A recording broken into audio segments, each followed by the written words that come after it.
Hey guys, project-zodiac here. I'm back with another video, and this time we're going to be doing an analysis video, and we're going to be analyzing something in Xenoblade Chronicles 3. As the title suggests, we're going to be analyzing how and if Xenoblade Chronicles 3 connects with Xenoblade Chronicles X. Basically, for many years, so many fans have debated if Xenoblade X connects to Xenoblade 1 and 2 at all. Most people tend to say it doesn't, and that is just basically a spin-off, but me and so many other people do think it does connect with Xenoblade 1, 2, and 3. In fact, before Xenoblade Chronicles 3 was released, me and so many other people made so many theories on how the two connect, basically. And, you know, the game is finally here, Xenoblade Chronicles 3, and so many people have beaten it. And honestly, I actually just beat it a few days ago after a little bit over a month of playing it. I'm currently at 190 hours, but first I wanted to talk about this topic as I'm not seeing a lot of people talking about if it does connect with Xenoblade X or not. So that leads into this discussion basically on this analysis. Does Xenoblade Chronicles 3 really connect to Xenoblade Chronicles X? But first, before we go on, I do have to make this very clear because I'm sure somebody's gonna say something if I don't say something.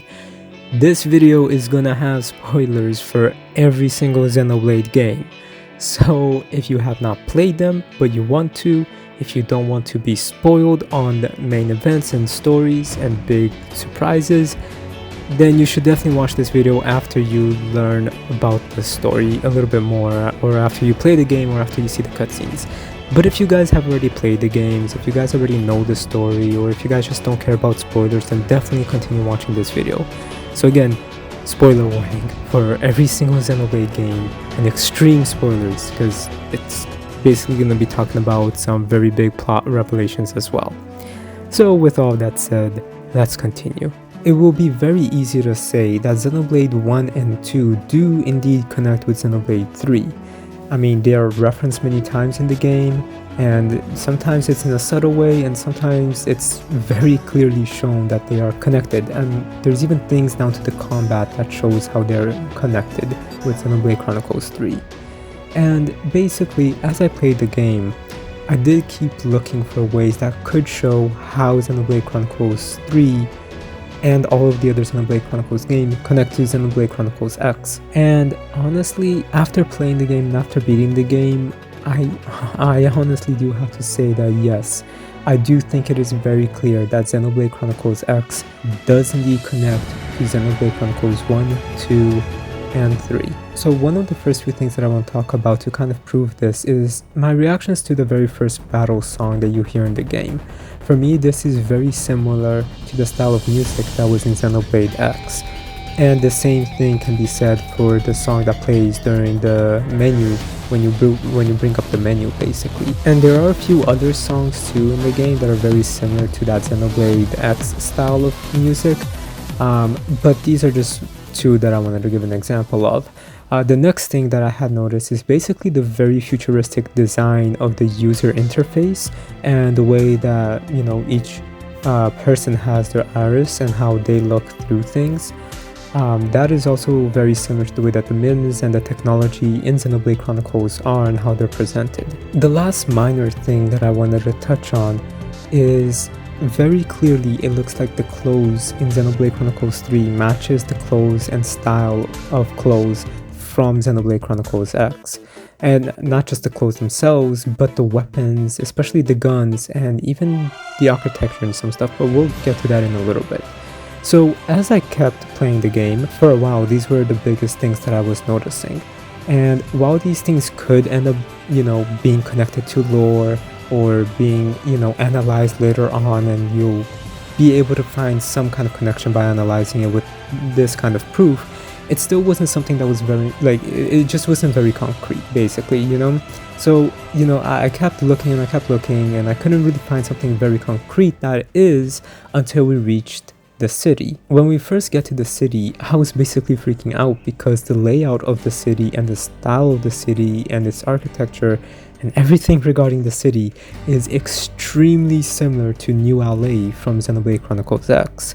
In fact, I thought that the city itself was built on the ruins of New LA, and that, that could end up being that one could even say Ionios is basically Mira, but much further in the future. And it's Mira much further in the future that got mixed in together with the world of Xenoblade Chronicles 1 and the world of Xenoblade Chronicles 2. That was one theory that me and many other people had before the game released. So I thought that this was basically confirming that particular theory. But I still wanted something that is written or explained by the characters of the world to kind of confirm that it is connected. Turns out though, I don't think that Mira is part of Ionios anymore, but there is some more information. When we get to the start of chapter 7, we are told about the origin of Origin. And I basically thought, and I'm sure many other people thought too, wow, Origin is basically the lifehold from Xenoblade X. And even though at first I thought this was cool, I was also a little bit disappointed because I thought it was going to be basically the same story as Xenoblade X. But then I noticed it wasn't the same story, and I ended up coming to enjoy Origin being there and basically being the same concept behind the lifehold. But again, different circumstances, and it just works and makes sense. Then the day after I beat the game, it was on a Saturday. I was talking with my friend. Me and my friend had a live chat on his YouTube channel. We did a stream. I'll link that in the description if you guys want to watch it. So just keep in mind, it is a little bit long. It's about 3.5 hours long. But it was really, really cool. So you guys should definitely check it out. Again, the link is going to be in the description below. And during that stream is when I suddenly came up with this, when I realized this. So if you guys watch that stream, you'll definitely see my initial thoughts being processed as I was talking. It's just very, very cool to basically see that kind of idea being formulated basically live and then seeing this video. So I definitely suggest you guys watch that live stream. But basically that day that me and him were talking, I asked him what he thought about the topic of Xenoblade X and how it connects to Xenoblade 3, and he basically said Origin definitely has some similarities to the lifehold from X, but that's all he could really see. He did feel like the two games and the two worlds were connected, he just wasn't really sure how. And again, during that conversation is when I realized something. So again, if you guys watch that conversation or listen to that conversation, you'll definitely see me beginning to realize this and saying it out loud, which is what made me want to make this video. What I realized is I got what I wanted. There was proof that the games do connect, and it's not just in a visual or audio standpoint, but also in a written and spoken and lore standpoint too. So basically, this is how the numbered Xenoblade games connects with Xenoblade X. In Xenoblade 1, we're basically told about Klaus and his experiment, which then results in the world being changed in a flash of white. In Xenoblade X, there was a war between aliens and humans against humans as well, and it was happening on Earth. Basically, humans had to leave Earth, and for them, the Earth was destroyed in a flash of white. Then in Xenoblade 2, Klaus's story was explained even more, and basically it was expanded and given a lot more detail, and then we were told how there was a war happening. And they do talk a little bit about this war, but it seems to be focusing more of the human versus human side of things. But that does not mean that the aliens were not there. The humans versus humans was because of greed of power. The aliens versus human was because the aliens, as explained in Xenoblade X, wanted to kill the humans because they thought that the humans would be able to kill them later on in the future. So that was not needed to be explained in Xenoblade 2 because Klaus was explaining it to the party. He only needed to tell them, look, humans were greedy, we started hurting each other, which is part of the truth. But with all of that said, this particular intro of Xenoblade Chronicles X for many years was basically the biggest proof the fandom had that Xenoblade X might be connected to Xenoblade 1 and then later on Xenoblade 2. But Xenoblade 3 just gave us basically a confirmation to this theory. As I mentioned, in Xenoblade 3, the clothes, the music, the design of many things, including the gear, the city, their weapons, their vehicles, everything in Xenoblade 3, the design, or mostly everything, it basically resembles the designs of those particular things from Xenoblade X. And basically, Xenoblade X follows a group of humans that had escaped Earth on the White Whale ship and landed on planet Mira. For them, it has only been a few years since they left Earth, but for Xenoblade 3, it's been so many thousands and thousands of years since Klaus did his experiment. So the important question is, why is it that now their style of clothes and buildings and basically everything that they do, or that they have, is very similar to the style that they had during Xenoblade X? Again, not everything, but for the most part, most things is very similar to the design in Xenoblade Chronicles X. It could be, them just using some similar assets and some similar designs, like from a video game developer point of view, but I don't really think it's that. Because if you think about it a little bit more, why is it that Origin also has the same function as the Lifehold unit from Xenoblade X?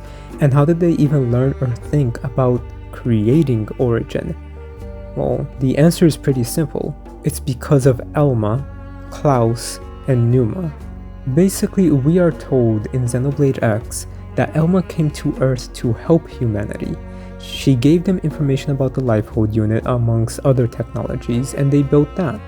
Klaus, who was a scientist, would have known about this information since he was one of the head scientists that was studying the conduit, which, by the way, the Lifehold unit was shaped after. So it's basically safe to say that he did know about the Lifehold technology and the information that Elma was giving to the governments of Earth. And when you think about it, given that Klaus became the god of that newly created world after his experiment, and with the power of the conduit, he was able to make blades and the core crystals, which basically work in a very similar way to the Lifehold in how they bring people back. And when he died, he passed all of this information down to Numa. So we can assume that when Numa becomes two different people, Pyra and Mithra, at the end of Xenoblade 2, they kept their memories, given what we find out about the end of Xenoblade 3, which is also the end of Xenoblade 2. So we can assume they kept their memories, along with the information that Klaus gave them. And in time, many years pass, and we can calculate using many different factors from Xenoblade Chronicles 3 that it had only really been 20 years from the ending of Xenoblade 1 and 2 to the start, to that opening cutscene of Xenoblade Chronicles 3. And in those 20 years, we can assume that the two universes began to develop their technologies more and more, but they weren't quite advanced yet. And around the time that the universes got close enough that they could basically start communicating with each other, they probably had learned that once the two universes merged, everybody would die. So at that point, it is safe to assume, because Pyra and Mithra both had Klaus's information, and since we can also assume that Klaus knew the information about the Lifehold because of Elma, we can also assume then that this leads to Pyra and Mithra telling the two universes what to do in order to build the Lifehold unit, and in this case it would be called Origin. So this basically led to the two worlds using their information to build Origin, sharing their knowledges with each other, and the two of them using their individual intellects to basically build Origin. But then the two universes were frozen when they were about to merge into each other because of Zed wanting the Endless Now. Now, what happens then, using again context clues from the games, is that once the worlds enter the Endless Now, this basically leads to Pyra and Mithra and the rest of the party from both games joining together with those who are outside of the Flaming Clock to fight back, thus creating the city, creating the weapons, creating Ouroboros, creating everything, basically. They basically created all of this based off of their own technology and technology from the original world with the information Klaus passed down to Numa. And since the world of Ionios has existed for at least 1,000 years, a lot of time has passed and a lot of developments had made. So this would explain why so much of the things in Xenoblade Chronicles X is very similar to the things in Xenoblade Chronicles 3 and why they even built Origin in Xenoblade Chronicles 3, and also how they even came to learning how to build Origin in such a small time frame, because again, they didn't really have that much time. They only had slightly less than 20 years to build a machine that is going to basically reboot the entire world once it merges. So basically, there would be no way that they would get that information, that technology that quick if it wasn't already done so before. And it was. So basically, if it was not for Elma, the two universes would have either been stuck in the Endless Now, and even if they had broken free from it, they would have all died. Because again, if it wasn't for Elma, there would probably be no Origin that would be rebooting them. And then in time, because the two worlds merged and no more human life exists on that planet, in many years, thousands and hundreds and thousands, millions of years, eventually new life would then grow. But that is not the case. Because they had the information, they were then able to make Origin very fast in a short amount of time, and then thus being able to come back to life. So, what does this then mean in the events of Xenoblade Chronicles X? Well, basically, I now think that it means that, like all the other Xenoblade games, X really did start with Klaus doing his experiment for the most part. I mean, yes, there's backstory to it, but again, the opening cutscene really is, that's what I'm trying to say, is that the opening cutscene is basically Klaus doing his experiment. And the White Whale ship is basically taking people out of Earth in New LA, and they ended up crashing on planet Mira, and then they have their own adventures. But again, so I'm basically saying it seems like Xenoblade Chronicles X does start from Klaus's experiment as well. So it is connected because of that and the things that Elma has done. But since we know that Takahashi, who is the creator of all the Xeno games, has basically been planning out the structure for, let's just call it the Klaus Saga, since the end of the development of Xenoblade 1, I think he also wanted to make Xenoblade Chronicles X not just as a test to see if they can make a huge seamless open world game with online connectivity, which is what they originally said was the reason for Xenoblade Chronicles X, and also not just a test to get used to an HD system, and also not just as a spin-off for Xenoblade Chronicles 1. I think it was all of that, but I do think he also made it in order to basically connect Xenoblade 1, 2, and 3 in its own way, because again, the Klaus Saga was already basically being finalized towards the end of development from Xenoblade 1, from what we understand from interviews from Xenoblade Chronicles 3. But it was then also made so that it could lay the seeds of a foundation for the next saga in the Xenoblade series.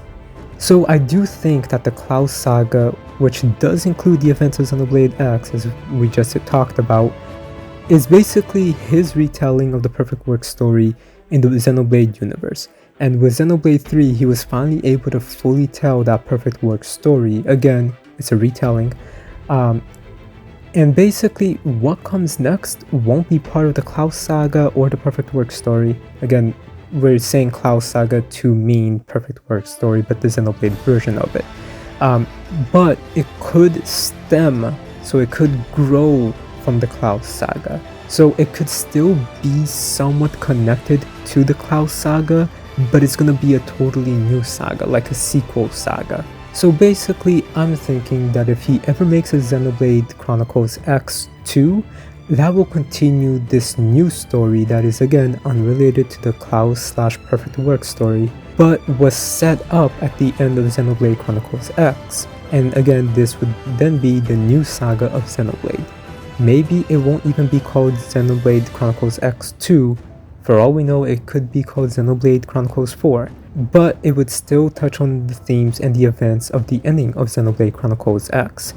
But basically all we know for sure is that now the Perfect Work story was finally told fully and concluded by the retelling, which we're dubbing the Klaus Saga. And it was also finally and fully confirmed by Takahashi that there will be more Xenoblade games after Xenoblade Chronicles 3.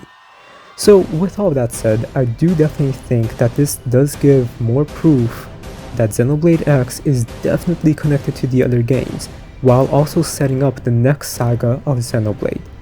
It will really be interesting to see what this new saga will look like, because basically, even though all of the other Xeno games were unique and original and their own versions and retellings of the Perfect Work story, they were still basically trying to tell that same story.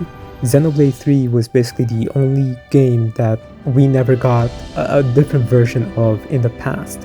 So it was the first original new story in the Perfect Work story. Because the only thing we knew about part 6 of the Perfect Work story was a very small description of what it would have been.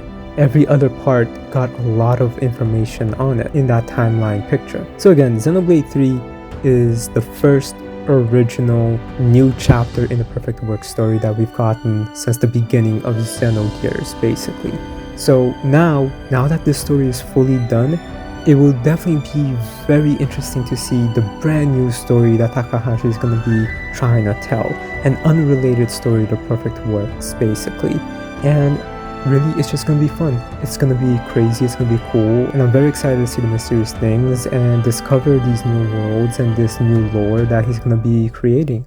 I'm basically just very excited for the future of Xenoblade even more now that he basically got to tell his original story. Again, it's a retelling, but now he can do something totally unique, unrelated to that. So it just makes me even more excited to see what he will do.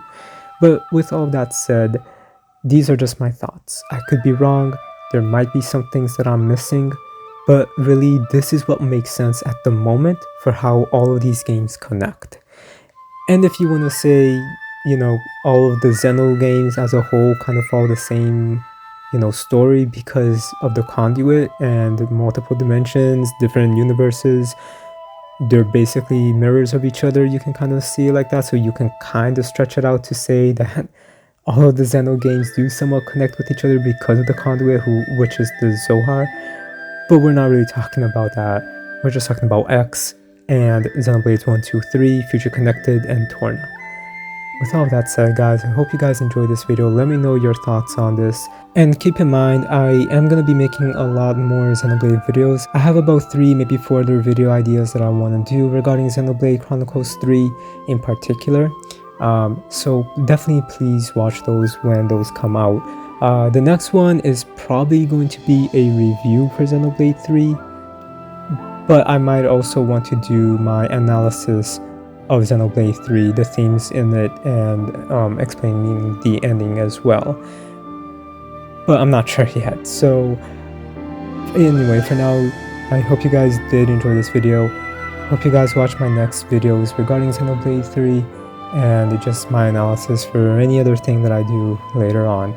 So again, let me know your thoughts on the comments below, and yeah, do you guys agree with this theory? Does it make sense to you? Or do you guys still not think that Xenoblade X connects to them? Again, just let me know. With all that said, guys, have a great day. Thank you so much for watching, and I'll talk to you guys later.